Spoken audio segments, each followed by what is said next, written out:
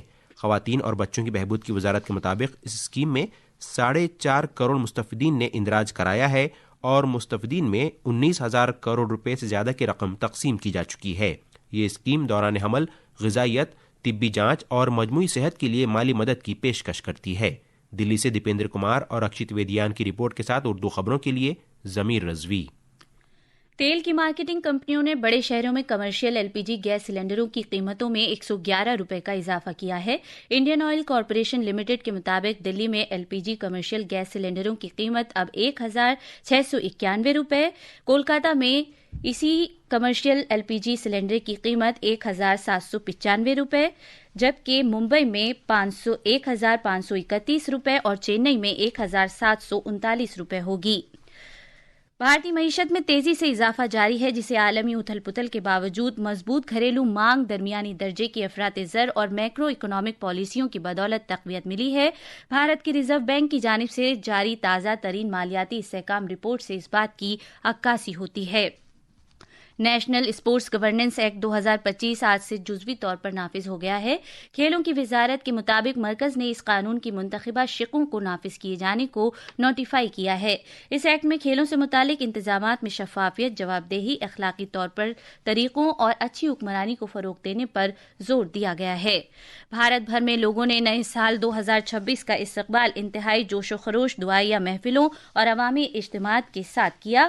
ملک گیر سطح پر لوگوں نے نئے سال کا استقبال پر امید ہو کر جشن کے ساتھ کیا۔ صدر جمہوریہ دروپدی مرمو، نائب صدر جمہوریہ رادھا کرشنن، وزیر اعظم نریندر مودی نے نئے سال 2026 کے موقع پر ہم وطنوں کو مبارکباد دی ہے۔ زوران ممدانی نے مینہٹن کے اولڈ سٹی سب وے اسٹیشن پر ایک تاریخی تقریب میں آج نیو یارک سٹی کے میئر کے عہدے کا حلف لیا۔ آخر میں خاص خبریں ایک بار پھر۔ صدر جمہوریہ دروپدی مرمو نے کہا ہے کہ AI ملک میں مثبت تبدیلی لانے کا ایک موقع ہے۔ انہوں نے ہر کسی پر اس ٹیکنالوجی کو سیکھنے پر زور دیا۔ وزیر اعظم نریندر مودی جلد ہی کولکاتہ اور گوہاٹی کے درمیان وندے بھارت سلیپر ٹرین کو جھنڈے دکھا کر روانہ کریں گے۔ مرکز نے 4 نئے لیبر کوڈز کے لیے ضابطوں کے مسودے کو نوٹیفائی کیا ہے. عوام سے اس سلسلے میں ان کی رائے مانگی ہے.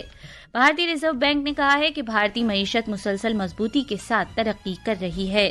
نیشنل اسپورٹس گورننس ایکٹ 2025 آج سے جزوی طور پر نافذ ہو گیا ہے اور بھارت نژاد زہران ممدانی نے نیو یارک شہر کے پہلے مسلم میئر کی حیثیت سے حلف لیا ہے.